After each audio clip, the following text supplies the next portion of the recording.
Think about how you learned grammar in your own native language. Did you study a list of rules before you could speak correctly as a child? Did you memorize charts of verb conjugations before forming your first sentences? Almost certainly not. You learned to speak correctly years before anyone ever explained a single grammar rule to you, if anyone ever explained the rules at all. Your brain absorbed the patterns simply through massive exposure, long before formal grammar instruction, if it happened at all, came anywhere near your education. This is not a small or unimportant detail. It reveals something genuinely important about how humans naturally acquire grammar, and it stands in almost complete contrast to how most adults are taught a second language later in life. Understanding this contrast and learning how to work with your brain's natural tendencies rather than against them can make grammar study feel dramatically less frustrating and considerably more effective, even without abandoning structured study altogether. And yet, when adults learn English as a second language, grammar is almost always taught the opposite way. Rules first. Explanations first. Charts, exceptions, and terminology first. Only afterward are you expected to actually use the language. Today I want to talk about a different approach, one that mirrors how grammar actually gets absorbed naturally, and I want to show you how to apply this approach deliberately as an adult learner without needing to move to an English-speaking country or spend years in full immersion. Let's start by understanding why the traditional rules-first approach has such serious limitations, even though it clearly is not completely useless, since many learners do develop real skill after studying grammar formally for years. The problem is not that grammar rules are wrong or unhelpful. The problem is that consciously knowing a rule and being able to apply that rule instantly, correctly, and automatically during real-time speech are two very different things, and the gap between them is often much larger than people expect. Here is a simple way to see this gap clearly. Ask an advanced English learner to explain the rule for when to use the present perfect tense instead of the simple past tense. Many can explain this rule reasonably well, in detail, using correct grammatical terminology. Now ask that same learner to have a fast, natural conversation, and notice how often they still make mistakes with exactly this same grammar point, even though they can explain the rule perfectly when asked directly and calmly. This happens constantly, and it reveals something important. Conscious knowledge of a rule does not automatically translate into automatic, correct usage under the time pressure of real conversation. This is because these two things, conscious rule knowledge and automatic language production, rely on different mental systems. Conscious rule knowledge lives in what researchers often call explicit memory, the kind of knowledge you can consciously think about, explain, and reason through, similar to remembering a historical date or a mathematical formula. Automatic language production relies much more heavily on implicit memory, a different kind of knowledge that operates quickly and automatically, without conscious thought, similar to how you do not consciously think through the mechanics of walking or riding a bicycle once you have learned those skills well. The frustrating reality for many learners is that years of studying explicit grammar rules does build genuine, useful explicit knowledge, but it does not automatically or efficiently build the implicit, automatic knowledge needed for fast, natural speech. These are simply two different systems, and building strength in one does not automatically transfer complete strength to the other, even though there is certainly some helpful overlap between them. So, if explicit rule study alone is not enough, what actually builds this deeper, automatic implicit knowledge? The answer is repeated, meaningful exposure to grammar patterns being used correctly in context combined with your own repeated attempts to use those same patterns yourself, ideally with some form of feedback or correction along the way. This is essentially how children acquire their native grammar, through years of hearing correct patterns repeated constantly in meaningful, understandable situations, combined with their own gradually improving attempts to reproduce those patterns themselves. As an adult learner, you do not have years of childhood immersion available to you, but you can deliberately create a more efficient, compressed version of this same natural process. Let's walk through exactly how to do this. The first technique is pattern noticing through extensive reading and listening. This means consuming English content, articles, books, podcasts, videos, at a level where you understand the overall meaning fairly comfortably and deliberately paying attention to specific grammar patterns as they appear naturally, rather than as isolated rules presented in a textbook. For example, if you are currently working on mastering the present perfect tense, actively notice every time you encounter it while reading or listening this week. Notice what kinds of situations trigger its use. Notice what other words commonly appear alongside it, like already, yet, or just. This kind of noticing is different from passive reading, where you simply absorb the overall meaning of a text without paying particular attention to specific grammatical structures. Deliberate pattern noticing means holding a specific grammar point loosely in your awareness while you consume content, so that each time it appears, you consciously register it, rather than letting it pass by unnoticed simply because you already understood the general meaning of the sentence without needing to focus on that specific structure.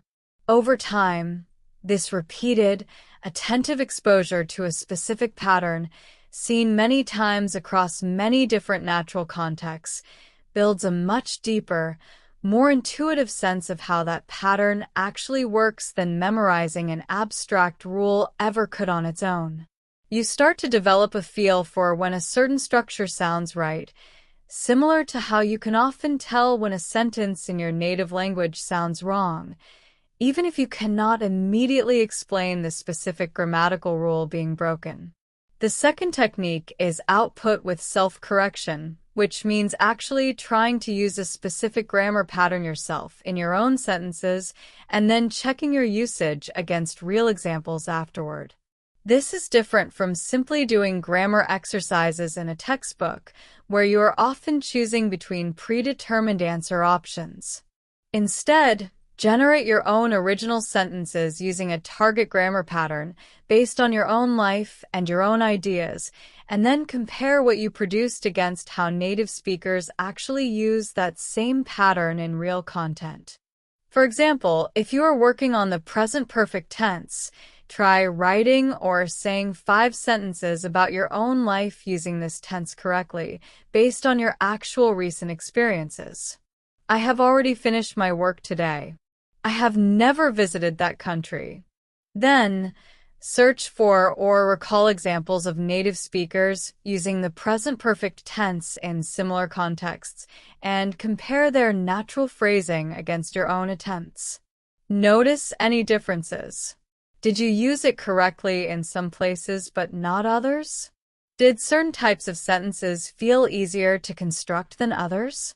This process of generating your own attempts and then comparing them against real, natural usage creates a much stronger and more memorable learning experience than passively reading a grammar explanation, because you are actively engaging with the pattern, making real attempts, and directly confronting the gap between your current understanding and correct native usage, which is precisely the kind of productive struggle we discussed in an earlier video in this series. The third technique is targeted immersion, which means deliberately choosing content and materials that naturally contain a high frequency of the specific grammar pattern you are currently focusing on. Instead of trying to notice one grammar pattern scattered occasionally throughout completely random content, You can accelerate this process significantly by choosing content where that particular pattern shows up constantly and naturally. For example, if you are working on modal verbs of possibility and certainty, words like might, could, must, and should, you could specifically seek out content involving predictions, speculation, or debate, like discussions about future plans, mystery or detective stories, or opinion-based conversations, since these types of content naturally require frequent use of exactly these modal verbs. This kind of targeted content selection dramatically increases how often you encounter your target pattern within a given amount of listening or reading time, compared to relying on random exposure alone. The fourth technique is delayed explicit review, which might sound surprising given everything we have discussed so far, but it plays an important supporting role rather than being the primary method. After you have spent meaningful time noticing a grammar pattern naturally through reading, listening, and your own attempts at using it, then and only then it becomes genuinely useful to briefly review the explicit rule behind that pattern. At this point, the explicit rule serves a different purpose than it would if you encountered it first, before any real exposure. Instead of trying to memorize an abstract rule and hoping it eventually becomes automatic through disconnected practice exercises, the rule now serves to organize and clarify a pattern your brain has already started to intuitively notice through real exposure. This tends to make the explicit explanation click much more quickly and much more usefully, since you already have a rich, real-world sense of the pattern to attach the rule to, rather than trying to build understanding from an abstract explanation alone, with no real-world reference points yet in place. This is why I specifically call this technique delayed explicit review rather than avoiding grammar rules altogether. Explicit grammar knowledge still has real value, particularly for double-checking your understanding, catching subtle exceptions, and building conscious awareness you can rely on in situations where you have extra time to think carefully, like writing an email or preparing for a written exam. The key shift is simply in the sequencing, exposure, and attempted usage first, explicit rule clarification afterward, rather than the traditional order most classroom instruction follows. Let me make this more concrete with a real example because the difference between rules first and exposure first learning is easier to see in practice than in theory alone. Imagine two learners both trying to master the difference between the present perfect and the simple past tense, a notoriously difficult distinction for many learners regardless of their native language. The first learner studies a detailed grammar explanation, memorizes the rule, present perfect connects the past to the present, while simple past describes a completed action at a specific past time, and completes a set of textbook exercises, choosing the correct tense in isolated, unconnected sentences. They can recite the rule accurately when asked. Yet a week later, in an actual conversation, they still hesitate and often choose the wrong tense under real-time pressure because the rule exists in their explicit memory but has not yet become an automatic, implicit reflex. The second learner spends a week noticing this same distinction constantly appearing in natural podcasts and articles, paying close attention each time either tense shows up. They then write 5 or 6 sentences about their own recent experiences, deliberately trying to use each tense correctly and compare their attempts against how native speakers phrase similar ideas.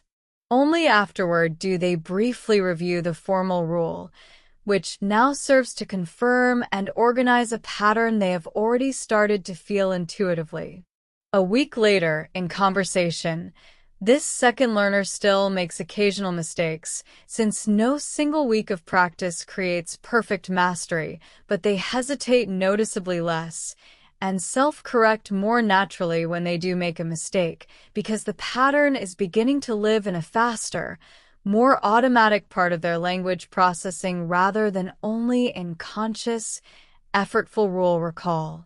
Now, let's talk about how to combine these 4 techniques into a practical weekly approach for tackling a specific grammar point you want to improve. Start by choosing just one grammar pattern to focus on for the week, rather than trying to work on several simultaneously, since focused attention on one pattern at a time produces much clearer, faster results than spreading your attention thin across many different patterns at once. Spend the first few days primarily on pattern noticing, consuming your regular reading and listening content as usual, but deliberately paying extra attention whenever your target pattern appears naturally. If possible, supplement this with some targeted immersion, deliberately seeking out content likely to contain your target pattern frequently. Around the middle of the week, shift toward output with self-correction. Actively trying to produce your own sentences using the target pattern, based on real situations from your own life, and comparing your attempts against natural examples you encounter or recall. Toward the end of the week, do a brief session of delayed explicit review, looking up or reviewing the formal rule behind your target pattern, now that you have real exposure and real attempted usage to connect that rule to. This entire process does not need to take a large amount of daily time. Even 15 to 20 minutes a day, spread across noticing during your regular content consumption, a short output practice session, and a brief final rule review is enough to build genuinely deeper, more automatic understanding of a specific grammar pattern over the course of a single focused week, especially compared to simply reading a grammar explanation once and moving on without any further reinforcement. I want to be honest that this approach requires a bit more patience than simply memorizing a rule and moving on to the next one.